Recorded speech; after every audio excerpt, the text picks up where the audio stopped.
And I'd like to welcome everyone to our video conference today. It's scheduled for about half an hour, and I will shortly introduce our two panelists to you.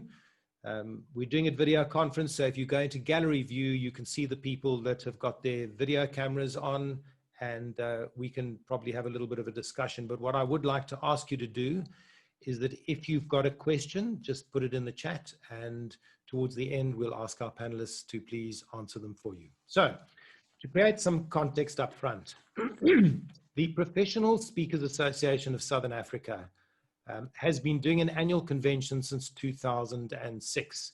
But about 4 years ago, they decided to include a midterm convention, which, if I understand it correctly, was designed in order to focus specifically on the business of professional speaking. In other words, helping people to create a speaking business where they in fact have paid clients. So it's giving people the tools as opposed to simply teaching them how to speak and giving them a whole cross range in that area. Now, the upcoming one is interesting in as much as it is the first time we've ever had it online, obviously because of the COVID-19 situation. And what we've decided to do is that in order to explain to people what it's going to be all about, we've asked our marketing brains trust Zanele to join us and our program director, Arthur Goldstuck. So let me just tell you a little bit about both of them. Zanele is known as the Unlearning Lady, in charge of marketing for this event.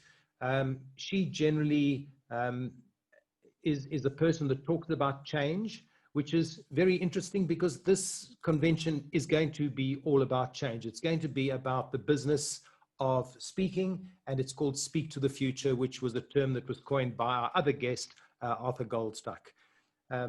So that is Zanele. We have Arthur Goldstuck. He's the editor-in-chief of South Africa's longest-running online consumer technology magazine, gadget.co.za. He has all sorts of unbelievable awards. He gets asked to speak frequently at all kinds of events. And he is someone who has been on my webinar in June. It was interestingly one of the most viewed of my webinars and also one of the longest, because once Arthur gets going, he doesn't stop. But I have told him to keep it brief today, so it's going to be pretty interesting. So I think I'm going to start immediately, and I'm going to ask Arthur just to explain to us what is different about this year's midterm convention and what sets it apart from any other conventions that we've previously had. Thanks a lot, Paul. Thanks everyone for joining us. The key differentiator is that there is an overriding theme across the whole convention. And not just the theme that makes it different, but also the environment, the situation in which we find ourselves. So clearly COVID-19 has changed the world, and we're never going back to the way it was before. But the future will probably be a kind of hybrid world between what we're all experiencing at the moment with social distancing and the way that the industry will be reinvented in the future. So given all of these parameters, it struck me that we have to really be speaking about the future and about the future of the speaking profession, but specifically how the current situation, the pandemic, will play out in terms of its impact on the speaking profession and on speakers. So as you said, Paul, the conventions tend to be about the business of speaking. So it seemed like a natural approach to look at the future of the business of speaking through the lens of COVID-19. Okay, but what's quite interesting about this is it's not actually only about the speakers. It's about how it affects their audiences as well. And Zanele, perhaps you can speak to this one, is who are the kinds of people that typically would want to attend a convention of this nature? Cool. So we've got a really, really great program, and it's open to not just speakers. So speakers, trainers, facilitators, coaches, and such a wide range of individuals that not only speak, but also individuals in the events industry. So we've got a lot of really great guests, and I don't want to spoil it, but a lot of really great guests that are going to help us to navigate the future of events going forward. So anyone who has anything to do with the future of events, anyone who has any kind of role to play in events holistically. So whether you're an event organizer, you're a conference facilitator, whether you're an actual speaker, or whatever work you do within the events industry, this is definitely the conference or the event for you to attend if you sort of just want to navigate what that's going to look like in the coming years. Right. So if I'm to attend a convention, what I'm quite interested to know about is the topics. I mean, what are these guys what are people going to be speaking about? So Arthur, maybe I can ask you about that, the topics that attendees can expect from the program this year. Great. So the topics very much revolve around the actual speakers and the expertise of the speakers. So, for example, one of the opening speakers is Abdullah Varachia, who is a very well-known lecturer at Gibbs. And he's written a book on the future of Africa. He's got a new book coming out that he'll be using as a theme for the conference. But essentially, he'll be talking about the future of Africa and obviously how it plays out as a result of COVID-19, but also then how we have to position ourselves in that future.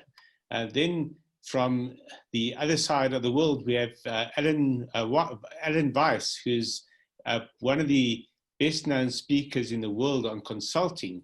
And he will talk about how we can grow rich from speaking in this new environment and what it takes to build a speaking business.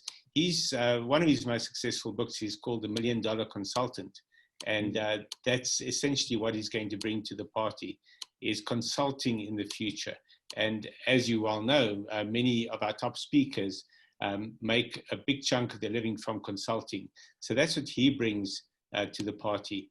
We've got a range of international speakers. We've got Linda Shaw, who's the incoming president of the equivalent of PROSASA in the United Kingdom, the Professional Speakers Association of the United Kingdom. She's the incoming president. She made it very clear that she's only going to be incoming next year because they've extended the term of the coming president because of the COVID-19 crisis. And she's going to talk about the neuroscience of being virtual. So her speciality area is neuroscience, but putting it in the context of how speakers have to adapt themselves to this new environment is going to be absolutely fascinating. And then a South African speaker giving a different perspective on that is Andy Golding, who's also written a book co-authored Being Human, and she's going to talk about how deep tech means being deep human as well. So in other words, how to remain human in this future of work, in this future virtual environment, and also being innovation ready for this future. So I'm hearing a lot of bringing together the tech and the human side so that there isn't this feeling of disconnect and of not really understanding how to get by. In other words, still creating some kind of community where we can feel that even though we can't shake hands, we can still almost be together. No, exactly. I think that's a critical element of almost all of these talks, is how to keep that human touch, how to remain connected and engaged in a world in which we're relying more heavily than ever before on technology and on technology platforms. So the platform moves from the physical stage to the virtual stage, therefore to the technology stage. So how do you retain that connection with your audience when everything revolves around the technology? Well, in effect, our speakers bring it back to everything revolving around the human being. Okay, so Zanele, for those wanting to attend, for something of this incredible value with the type of speakers we're going to hear locally and from abroad, focusing on some pretty high-level stuff. Where can people get news and updates on the midterm convention so they can make a considered choice about whether to attend or not? Yes, so that's a good question. And I think it's really important for people to maybe even begin by stalking us. So going over to social media, to our page on Facebook. We've got a community group as the PSASA, to head on over there and sort of see our community, the speakers we have that we engage with in that group, and even our actual PSASA group.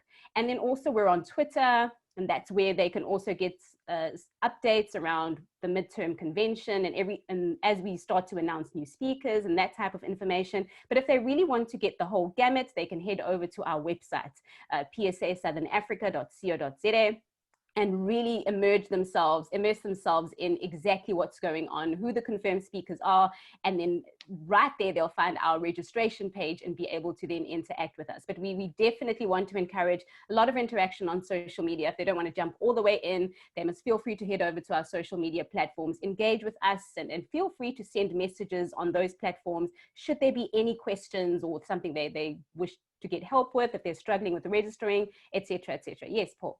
So I guess that community group is really going to be hotting up in the next 3 to 4 weeks or so. So it's actually PSASA community group that you need to look for. And if you wish to join, you can simply request to join, and that should be responded to within 24 hours, and you're in. You'll be able to post and what have you, because I do understand it's a closed group, so you need to ask permission to do it. But that's a great place to get information on the convention that's coming up. And then, Zanele, any special promotions from now leading up to the convention? Yes, I think without saying too much, I know it's important for us to get really excited. So I'm going to give 2 of our sponsors that have confirmed. We all know of PayFast, the online payment platform. Oh, yeah. They've agreed to sponsor a few vouchers if you're making any. And I think at this time, who isn't making online payments, right? So they've agreed to sponsor a few of our attendees at the conference. So you'll have to register to be eligible to actually win this prize. And then also we've got a few other sponsors that we were working with at the moment as well, one of which is the Camera Stuffs shop, and they work with speakers consistently, from your ring lights to your light shapers reflectors, etc., etc. So they're sponsoring a few vouchers for speakers to actually purchase, but at discounted prices. So really, we've got some great partners that work with speakers consistently. So if you do win something or actually get an opportunity to get a prize, it is something that is very valuable to a speaker in their day-to-day running, especially at a time when we're going hybrid and we're going virtual. Yes, so folks, you can probably see just behind Zanele there is the new PSASA logo, which is pretty snazzy. If you look carefully, it's kind of it's a microphone superimposed against Africa, which is quite interesting because it's the Professional Speakers Association of Southern Africa rather than the whole of Africa. So what's the significance of this logo in light of the coming event?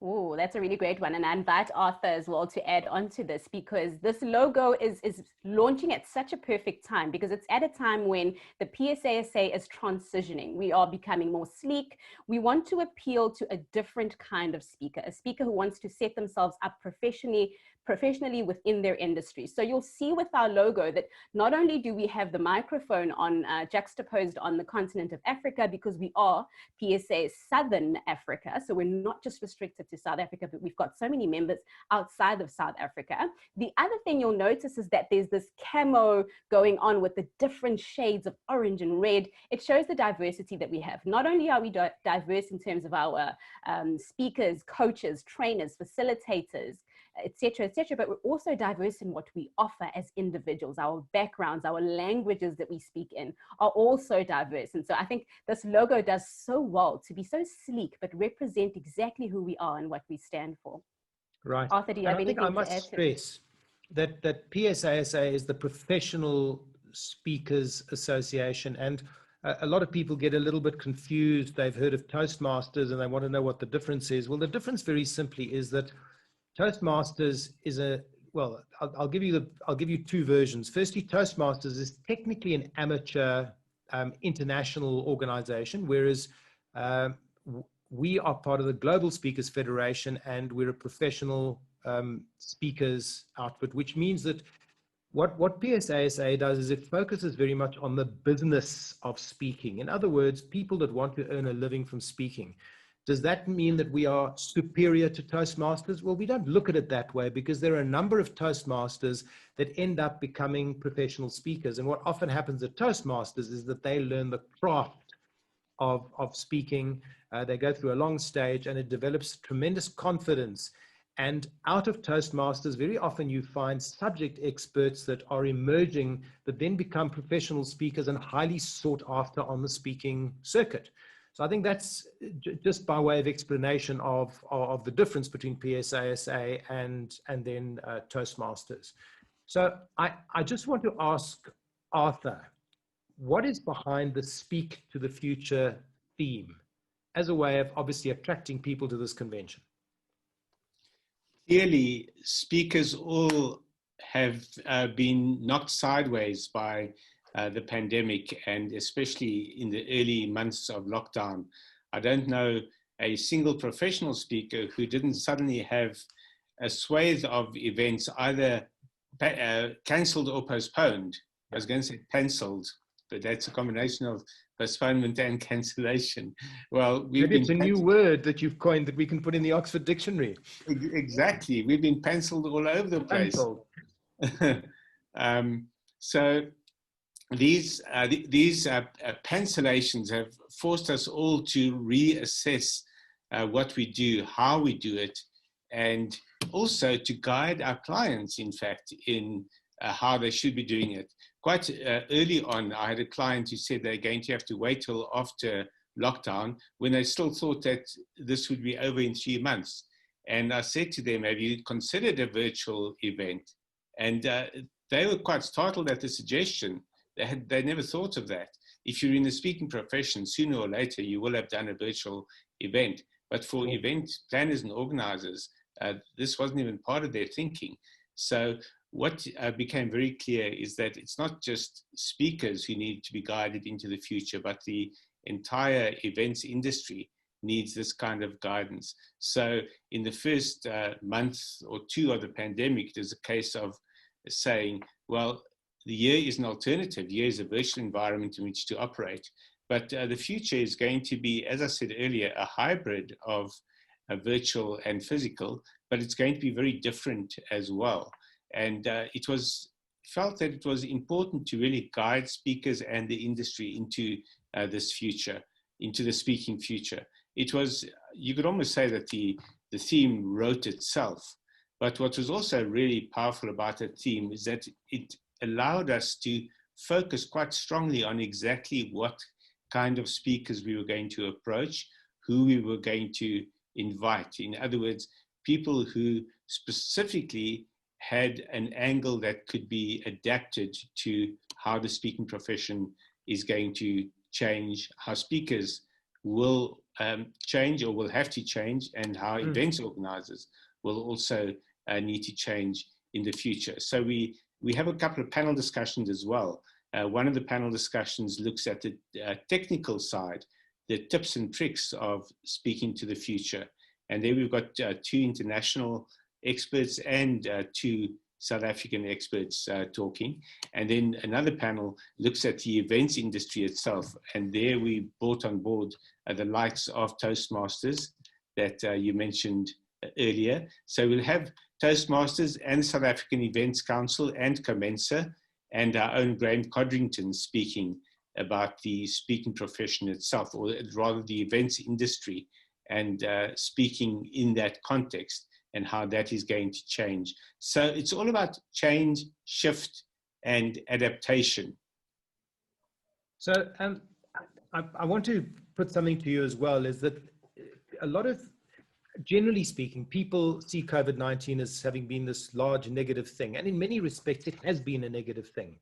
But it's done a very interesting thing for the speaking industry. And that is that whereas speakers had the platforms available to them to speak remotely, a very small percentage of them were doing so.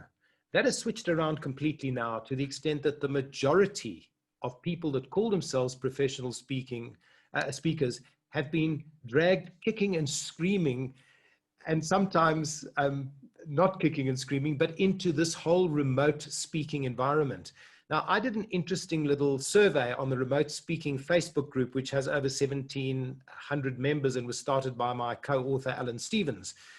And there were just three simple questions. And that is, have you developed an entire studio at home? Do you just use your webcam in your computer and the microphone in your computer?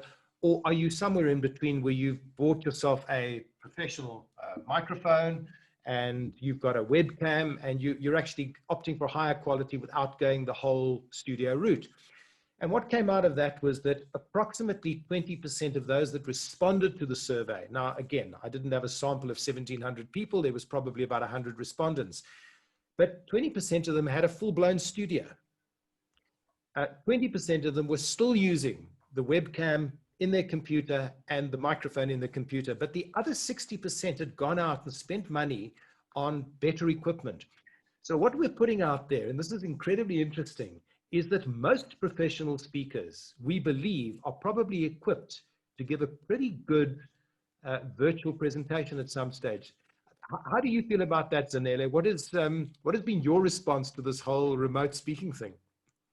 And so interesting, and I can definitely support that data, that so many of us have actually started to notice that, and just like our clients actually have started to notice that there's no going back. This is now this is the form and shape that things are going to take. And we've gone out to say, okay, if we're going to do hybrid, let's do hybrid well. And I think our convention is specifically for speakers that have recognized exactly that. How do you do hybrid, but do it well? And I think some speakers, I don't know about you, Paul, have actually gone to the extent of saying, I don't think I'm going to leave the house in the next 2 years. I'm just going to do everything behind the screen. And that's what's going to work for me. People have set up entire studios with thousands and thousands of rands around what we now call our new normal. And I think it's quite exciting what it's done to the speaking industry.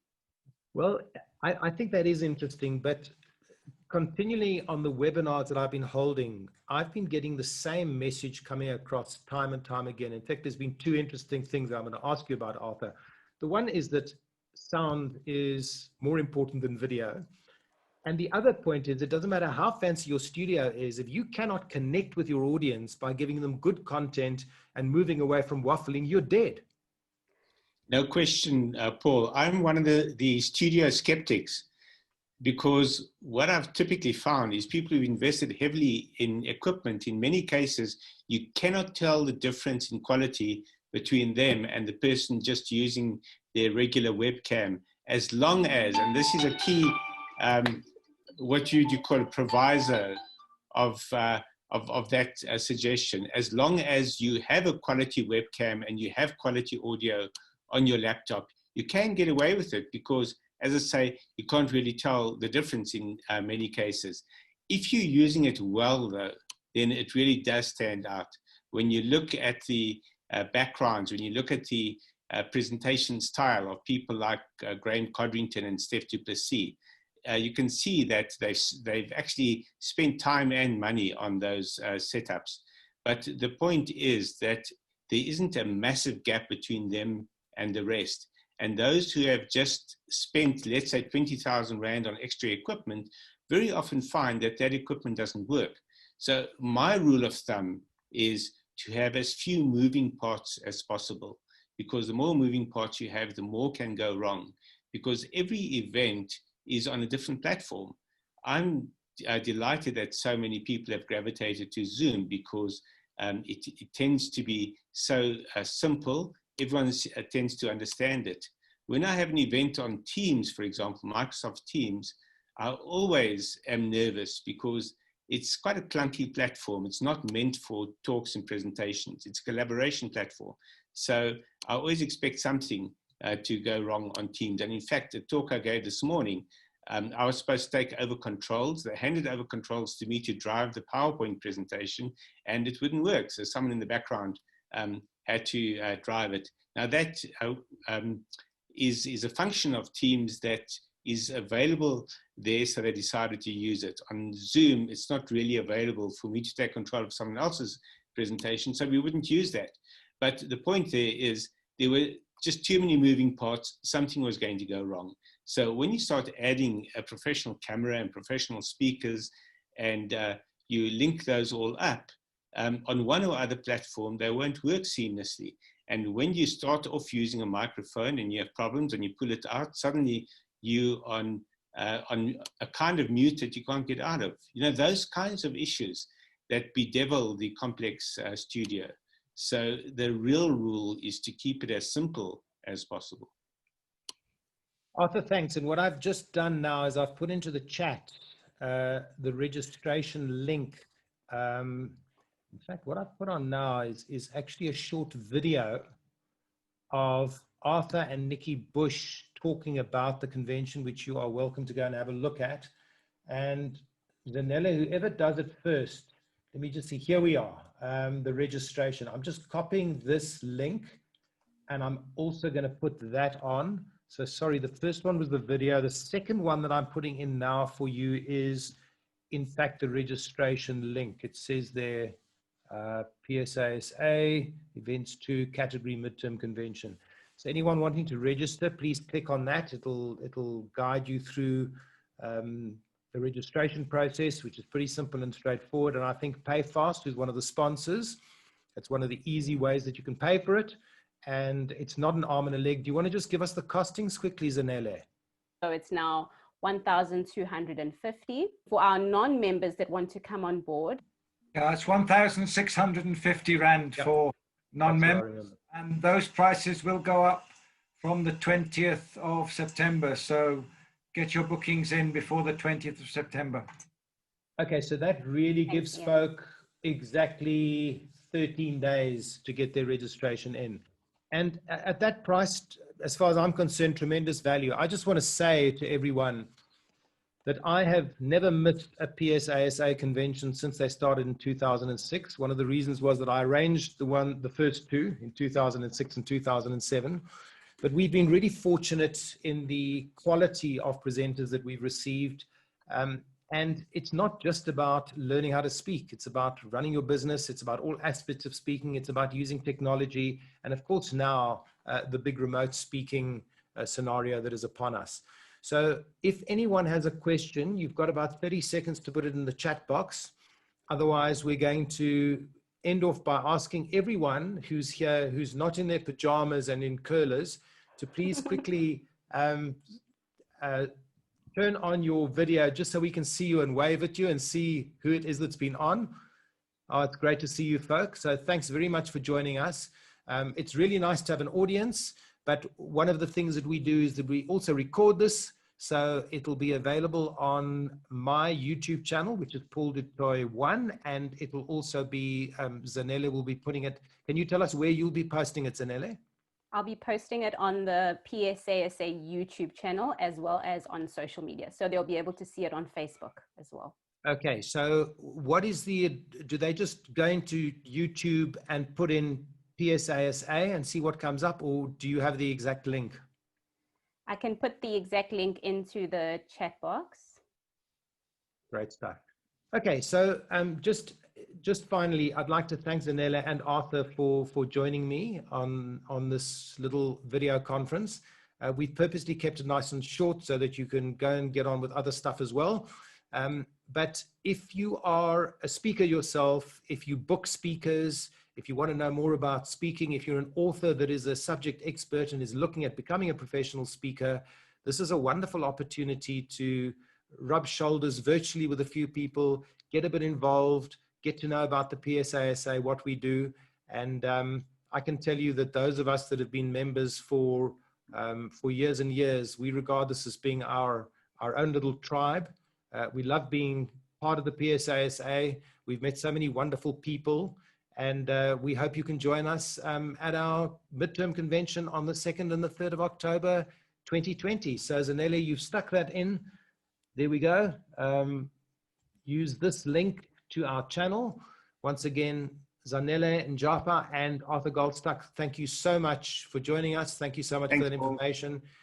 Thanks to everyone who tuned in for the live, and I want to also give a warm welcome to those who are watching the recording. We hope that you will enjoy it. Thank you very much, and ciao, ciao.